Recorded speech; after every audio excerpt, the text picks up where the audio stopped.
and stand-up comedian who's been in everything. Literally everything. That is the intro. Please welcome the legendary Patton Oswalt. Hello!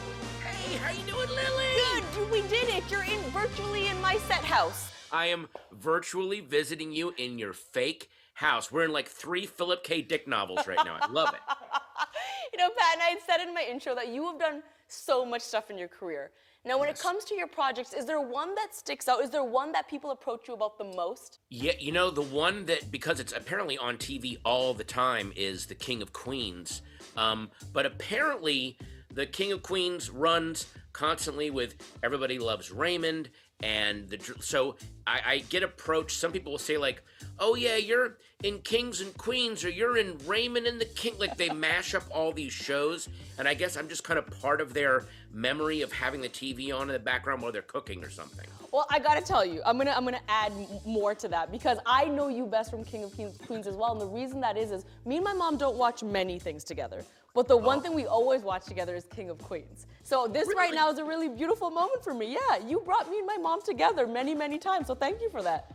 Speaking of that, you are a parent and you have a kid. You have an 11-year-old daughter, right? 11-year-old daughter, okay, yes. Can I ask you something? This is like the real. So you're quarantining just like everyone else. And oh, yeah. I can't imagine what it's like as a parent to be quarantining right now.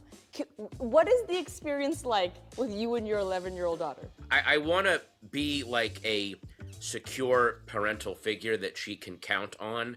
And certainly during the pandemic, I was there to try to make the day fun. But things have gotten not bad, but they're a little shaky in that, especially with this Zoom technology, she knows so much more about it than I do. She's so much better at it than I am. And there are days where, you know, stuff will go down and she's the one who has to come in and fix it, or she's the one who has to go, let me show you how to send my homework in. So there is a weird reversal of technologies parenting-wise going on where the 11-year-old is going, no, Dad, they can't hear you. You're muted. You have to, like, she's had to come in during parent meetings that I've had, and I can't hear your teacher, and she'll come in. So it's very, I just hope that doesn't scar her in any way, where she remembers that, yeah, I kind of had to raise my dad technology-wise during a pandemic. I mean, has it been tough, though, in the sense of, like, is she bored? Is she, like, rebelling because of that? What is she doing to stay busy?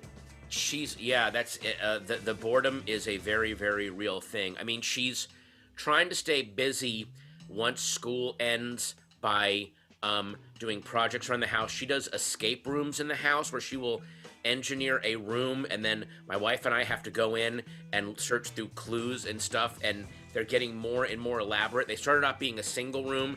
Yesterday it was the entire house, and it was this whole weird thing about a virus that had been stolen, and we had to track it. So, you know, again, she's dealing with boredom by creating bigger fake crises in terms of like escape rooms and stuff. But there are times, and I feel bad doing this, but I will peek in on her when she's in class and make sure that she's not secretly, like, doesn't have her like iPad right off screen, like playing a game, or, you know, or when she has gym class, she'll go, I gotta take the laptop in the backyard.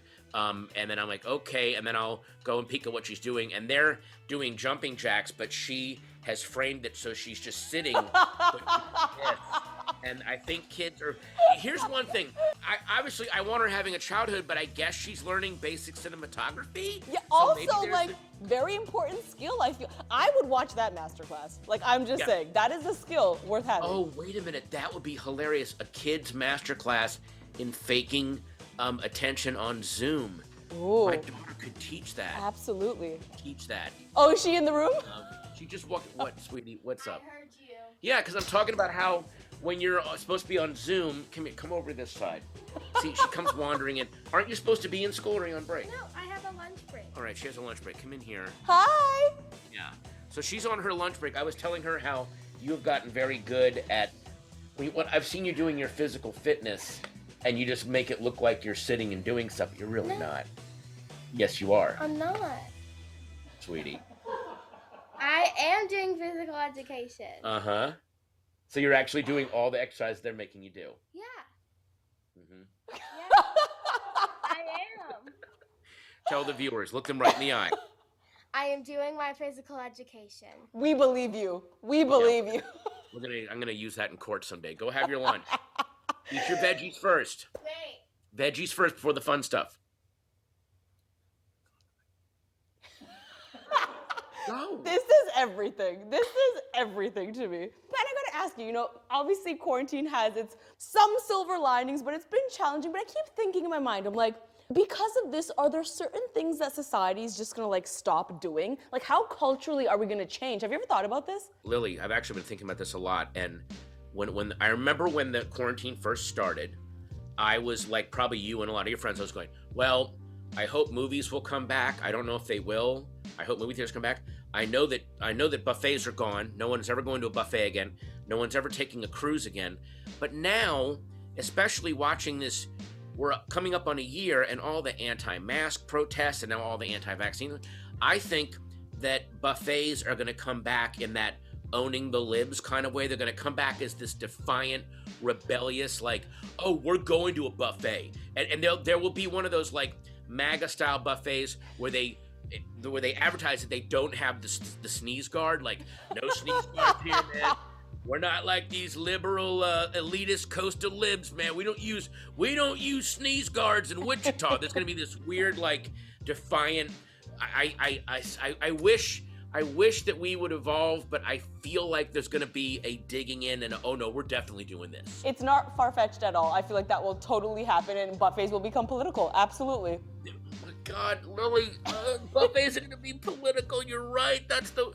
Oh God. Sorry. Let's talk about something more positive, which is you have an Emmy. You have a Grammy. Do you ever think to yourself now, I just logically have to get an EGOT? Is that your goal? Well, I had the EGOT explained to me last year. I had never heard that term.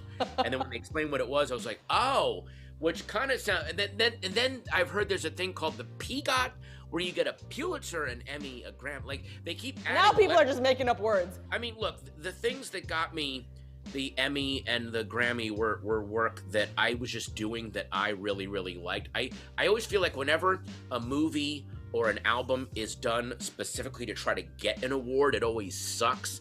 And it's the stuff that people do where they just actually are enjoying themselves and having fun, and that's the stuff that always either gets the award or, better yet, it lasts. We gotta talk about your live comedy special that's happening on Saturday. Yes, Saturday, February 20th, I'm doing another live. I did one last year.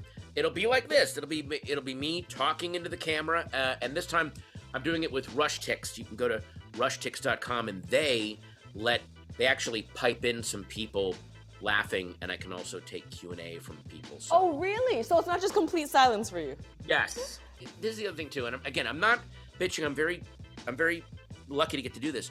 But the idea of I'm doing a show, but the activity in doing the show is I'm walking 10 feet into another room and looking into, like, you kind of like, I miss the hassle of having to go to the airport and then get to the hotel and then get showered and get dressed and then get to the theater and then like that adds to the energy. But the idea, like, well, I just walked 20 feet, now I'm sitting in it. Like, there doesn't have that. Maybe I should ask my wife and daughter to like hassle me all day. Yeah, 100%. Give you a hard time, for sure. You know what it is that I agree. I couldn't agree more because it's something about that rehearsal and the stage and the getting ready and the getting mic that like adds to your adrenaline. It's like accumulates to something, and I think that's what's lacking is there's no adrenaline, there's no hype up. It's literally just like you're in the same place. So I totally get it. But I think it's gonna be incredible. Of course, we wish you nothing but the best. I'm sure you're gonna nail it. I hope so. Yeah. Lord knows I have a lot to talk about. Are the buffets going to be part of the set now? Now, you know what? Actually, I think they are. That was a really. Can I quote you saying yes. Buffets are going to become political? Absolutely. I would love nothing more than to be quoted in your set. I made it, Mom. I made it. King of Queens for life.